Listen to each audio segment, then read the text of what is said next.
Hola a todos, en este vídeo relacionado con la unidad del poblamiento vamos a centrarnos hoy en hablar sobre el poblamiento rural. Vamos a hablar de los pueblos, de cómo los clasificamos según su forma y su actividad y de alguna cosa más. Vamos a ello.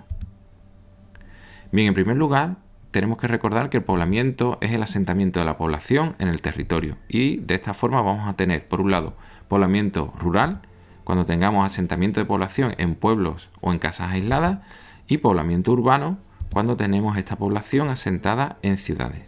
En este caso, hoy vamos a hablar de poblamiento rural. Para comenzar, tenemos que decir que algo más de la mitad de la población mundial vive en núcleos rurales, aunque esto está cambiando y, lógicamente, está disminuyendo.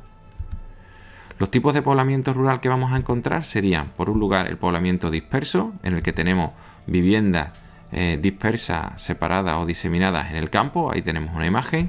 Luego tendríamos el poblamiento concentrado, cuando estas viviendas están agrupadas formando un núcleo de población donde vamos a encontrar todos los servicios. Y finalmente tendríamos el poblamiento intercalar, que es una situación intermedia. Tendríamos edificios aislados y núcleos urbanos. Aquí en estos planos espero que se vea un poco más claro. El primero sería un poblamiento disperso, el segundo un poblamiento concentrado y en el último vemos esta situación intermedia. Tenemos núcleos urbanos pero también casas aisladas en la misma zona. Veamos ahora los pueblos. Los pueblos son las unidades básicas de asentamiento en la población rural. Podemos clasificarlos atendiendo a dos criterios. El primero sería el criterio formal, su forma, y tendríamos pueblos-calle en los que las viviendas se localizan o se sitúan a ambos lados de una vía de comunicación o un río. Tendríamos el pueblo concentrado, en el que las viviendas se van a situar alrededor de un núcleo central, un lugar, normalmente una plaza donde existe un edificio importante o algún lugar importante.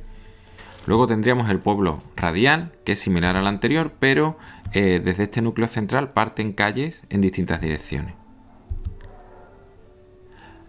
También habría que hablar ahora cómo lo clasificamos según la actividad agraria. Entonces tendríamos el pueblo agrícola o pesquero, que son núcleos pequeños de población que se dedican a la agricultura y la ganadería o a la pesca, lógicamente si está situado cerca de un río, cerca de la costa. Tendríamos la agrociudad, que es de mayor tamaño y la actividad principal suele ser la agricultura y la ganadería. Y en este núcleo, al ser mayor, pues encontramos más servicios y más elementos urbanos. Y luego tendríamos el pueblo residencial, donde la mayor parte de la población proviene de la ciudad y lógicamente no se dedican a actividades agrarias. Normalmente se considera una especie de prolongación o continuación del medio urbano. Finalmente vamos a hablar sobre las comunicaciones, cómo se dan estas en el espacio rural, y vamos a ver que se realizan a través de, por un lado, los caminos rurales, que son caminos que comunican estos núcleos de población de los que hemos hablado, y también estos núcleos de población con las áreas cultivadas. Luego tendríamos las vías pecuarias, que son los caminos que utiliza el ganado para moverse. Y finalmente existe también una red viaria de caminos, carreteras, etcétera, que comunica a los pueblos con los principales núcleos urbanos. Bien, pues hasta aquí este vídeo corto, que espero que os haya parecido interesante y gracias por verlo.